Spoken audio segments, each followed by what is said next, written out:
भौजी के छोटकी बहिन डीजे वाला से फसल छै।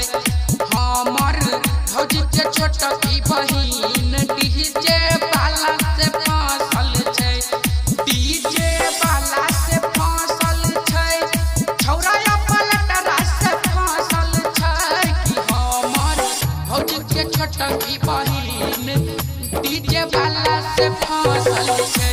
तो हमर भौजी के छोटकी बहिन डीजे वाला से फसल छै। DJ Guddu Raj, DJ Guddu Raj, DJ Guddu Raj, DJ Guddu Raj, Madhubani Bihar. Presented by Virat Music.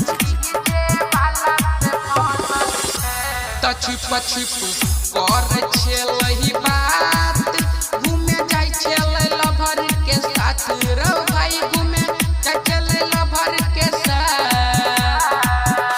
त छुप कर छेलही बात, घूमे जाय छेलै लभर के साथ रो भाई, घूमे जाय छेलै लभर के साथ। त छौरी हरदम बहिया में धके ओकरा कसल रहै छै रे भाई। भौजी के छोटकी बहिन डीजे वाला से फसल छै।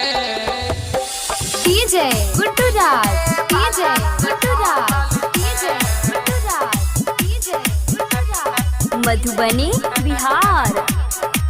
Presented by Virat Music. त सुजीत सजन कराबै छलै इजी, रहै छलै प्रमोद संगे बीजी रो भाई, रहै छलै प्रमोद संगे बीजी।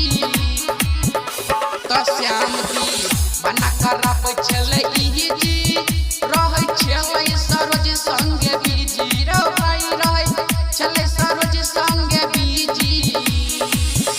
त अंकित बिहारी छलै भाई रे ओकर डीजे वाला यार रे भाई। भौजी के छोटकी बहिन